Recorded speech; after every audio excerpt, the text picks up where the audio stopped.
How did this business change your life, Eric? Well, it was a struggle from the beginning, but it's changed my life in the sense to where I don't have to worry about any bills. I don't have to worry about any kind of restraints from a boss. I don't have to worry about fighting with my wife about income coming in. I don't have to worry about making somebody else rich.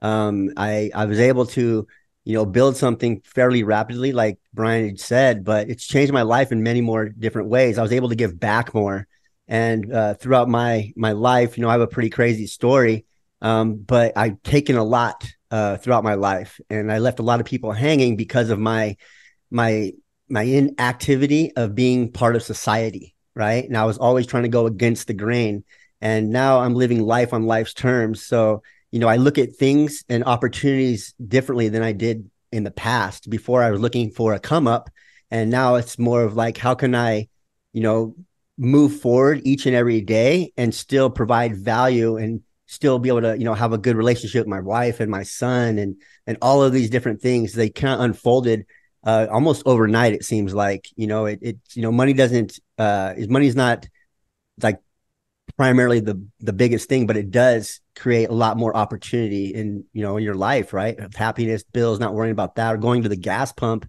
and looking at your bank account. Before, I just stick the thing in the nozzle in the car, now the truck. I just turn it on and I walk in the store, get my goodies, and I come back out, it's filled, and I just leave. And it's not a stress anymore. So it's changed in more just money, but more my relationships have actually flourished. It's interesting that you talk about not worrying about the gas pump. I have a truck as well. So it's going to be $100 worth of diesel probably each time. And you don't have to think about it anymore. And that's what it's all about. We had a previous guest who did the same sort of thing. She was mostly doing affiliate marketing, but she had built a business rapidly.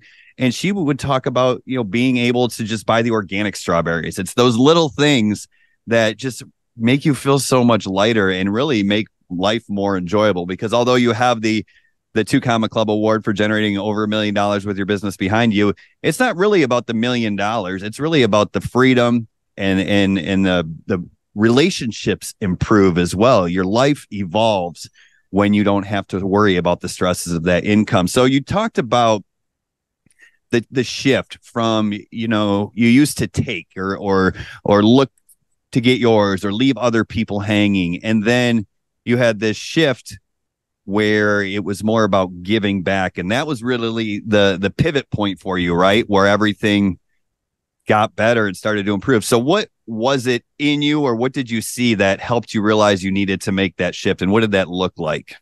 Well, it was my fifth time in prison, my sixth DUI. My second one happened in Arizona. And so you get two DUIs in Arizona, you're going to prison, and it was my fifth DUI. My sister actually, let me grab this book real quick. My sister, she's a self-made millionaire as well, but way before I did. She never got into trouble, but she sent me this book called Ask and It's Given.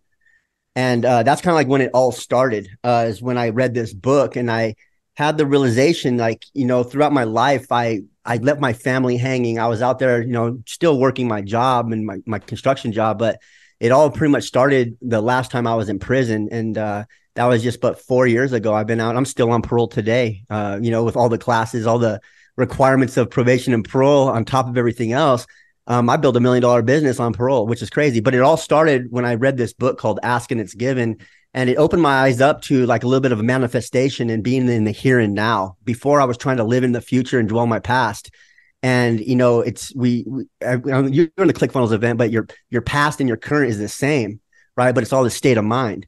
And I didn't really realize that, and how much I was taking from other people, taking myself and remove myself from the situation of life and family. And I was that selfish individual that would go to jail, go to prison, and all these other things. But I was putting my family in prison as well. And I had this really epiphany moment. My sister sent me this book out of the blue. She didn't write me a letter. She didn't do nothing but sent me this book and said, read it, it'll change your life. And I read this book, and I learned how to manifest my dreams and my desires basically by being in the here and now. I started this little vision box, and everything that I wanted in the future. I wish I would have brought it to the show with me, but it's full of just, what I'm going to do in the future. And there's this stuff full, and I can almost go through each one of them and mark it off and check it off that it happened.